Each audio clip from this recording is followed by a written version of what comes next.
Oppenheimer. I think this movie is better in a theater because you're a captive audience.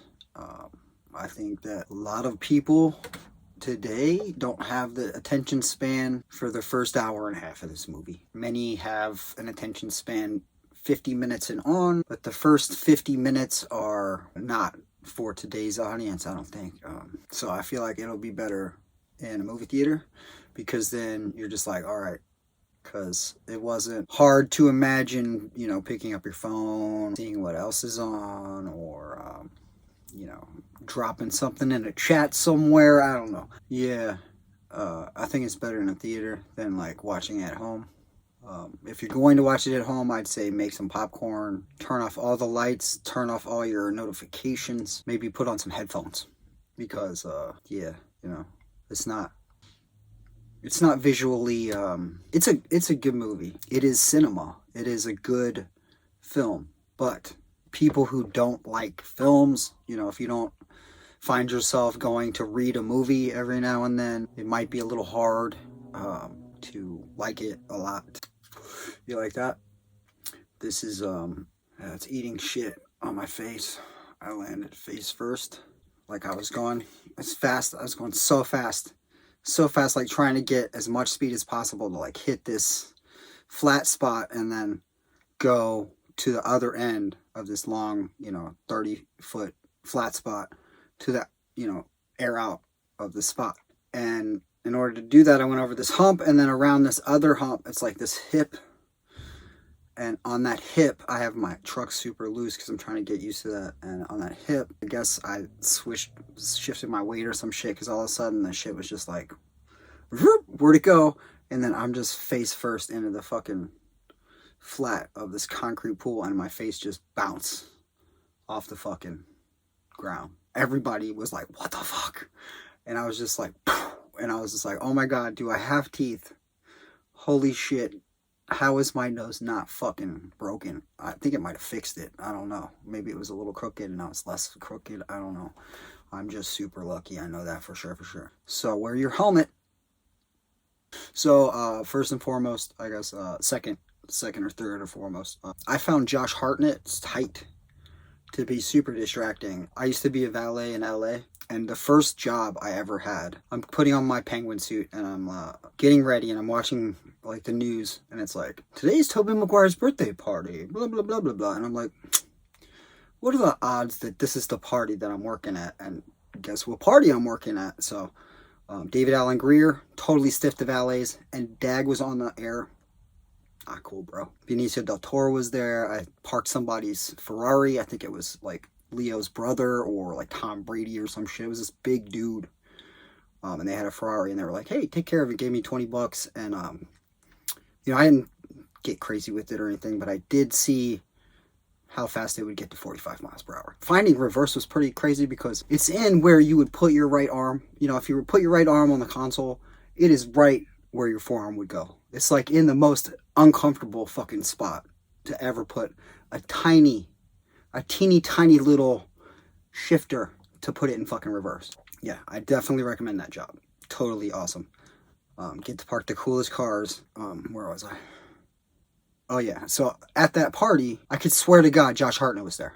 I could swear to God I saw him get out of a car and he was like 5'5", and 5'7", 5'9" if you're really super generous. In this movie, he's like 6'3", and I'm like, hey Siri, how tall is Josh Hartnett? Josh Hartnett is 6 feet 3 inches.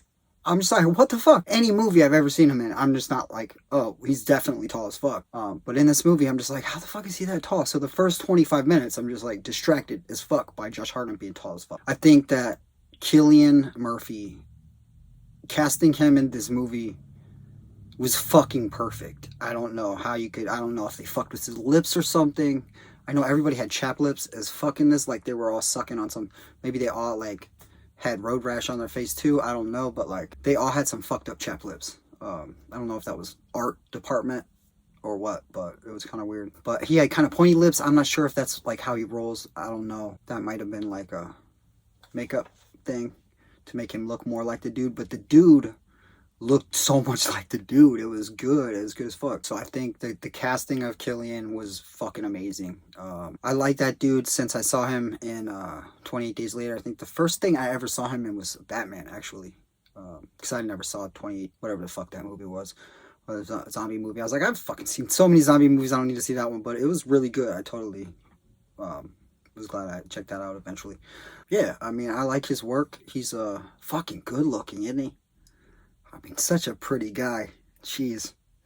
I wonder if I was that good looking, I'd get a fucking job or some shit. Fucking dicks. You know, character actors aren't a thing you fucking need or anything. Aaron Bra or whatever the fuck.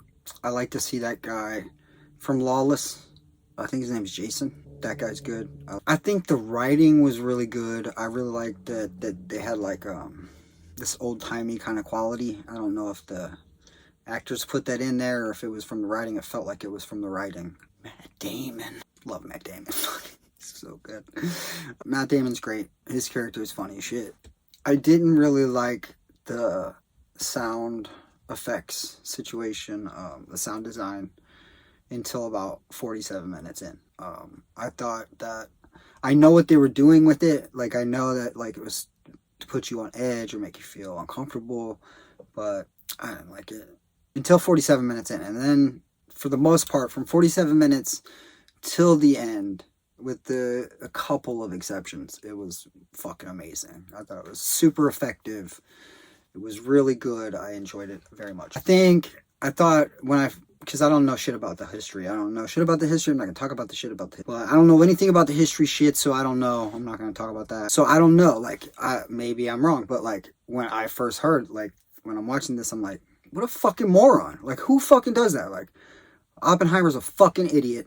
He says, oh, I love Los Alamos so much. Oh my God, I love it. And then he's going to fucking irradiate it? What? So it's like uninhabitable for like how long? Like, you fucking stupid. But I guess Alamogordo might be somewhere else. Might be further away. I don't know. I didn't like the visuals in the interrogation scene where his wife is imagining him fucking somebody else, which I totally get because when this girl I dated fucked my best friend on my birthday. Yeah, true story, dude. I did. That totally did happen. I totally did imagine that shit. I didn't find that effective. And I didn't like the trippy shit with Killian. I found it really... It's too close to the fucking Scarecrow shit. It was like almost exactly the Scarecrow shit. I didn't like that because of that. Strauss's aide dude was super distracting. I was like, why does he sound exactly like Billy Kudrow? Like, that sounds like Billy Kudrow. Why the fuck does he sound exactly like Billy Kudrow? I was just like taken out of it for like 10 or 15 minutes going, what the fuck? I think that the best line in this movie is, what do you want, mermaids? I love that. That was the best line. I think hating people for their religion is fucking stupid. I don't care what your fucking religion is. You could be a fucking Satanist. Whatever. I don't care. It's all imaginary friends anywhere. Just because your imaginary friend does this and their imaginary friend does that. It's all the same shit. And it's all basically just pulled from history. Like, if you look at all the religions, you can see that a lot of them say the same shit. So that shit, you know, I put a little credence in. Like, the floods clearly happened before. I don't think history provides for the technology that our race has accomplished in the past. I think we probably had a lot of shit. Look at Baghdad batteries, you know what I mean? Like, we probably had a lot of tech. You know, the fucking pyramids were probably, you know, the Tesla coils, you know what I mean? Like, they probably Egypt was probably lit the fuck up, you know? It was probably like a free battery for everybody, and it just like radiated to the whole fucking area. But like, we don't know, because they burnt that shit. They burnt Alexandria, because that's what fucking ignorant motherfuckers do. So don't let them do that. Come on. Let them do it again, at least. Or again and again and again, because, you know, this shit's been done. People have said these words. They might not have been as good looking. I don't know. I thought it was weird that Rami Malek was like an extra for the first 2.5 hours of the movie. I was like, I guess they either cut his shit or like he just really wanted to be in this movie, bro. And then he like had this good part at the end. I didn't hate Matthew Modine. I think that was Emily Blunt. She doesn't talk a lot in this movie, but when she does, I feel like she did this really good Mid-Atlantic, you know, that Mid-Atlantic thing that they do back then and stuff and things. I thought she was a catty bitch, and I love that. I love a catty bitch. This left me feeling like the Delaware Court of Chancery is a, what did he say? He said, a kangaroo court with a predetermined outcome, and whoever has the most money determines the outcome. And I think the ending was so Dark Knight. It was so Dark Knight. It pulled me out a bit. Don't watch Dark Knight first, because like he's riding in his plane and like it's just shaky as fuck, and it's just like very like it could have been a scene from fucking Dark Knight. And I don't know if like written by for the screen is a selling point. Like if you write it as a book first, then they always have to get your license. They always have to do it. But if you write it as a screenplay, like a term limit or some shit, or they could just take it and change it around a little bit, like change the names and shit and just steal it. So I feel like if you're a writer, you should write that shit as a book first, because then you're always going to get paid on it.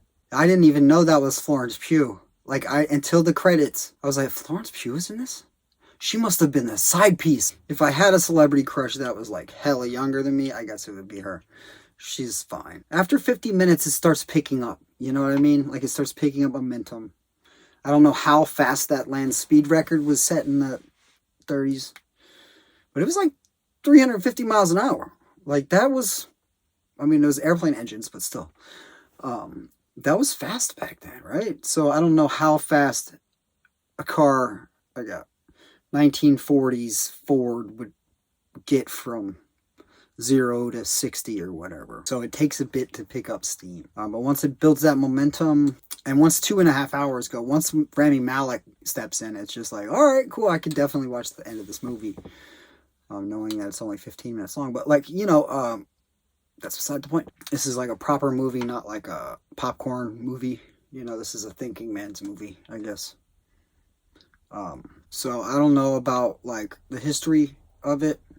I don't know how accurate it was. It's a movie, so I'm gonna take that with a salt lick. I'll put more credence in this what the Simpsons are saying. You know what I'm saying? Like I don't believe movies really, because they're fucking movies. I don't understand people who believe movies. Like people fucking send actors hate mail saying, hey, literally in the hate mail, they're like, hey, I saw what you did to that girl in the movie, and I'm mad at you, or whatever, like, fucking terrible thing they did to somebody in a movie. And I'm just like, what the fuck?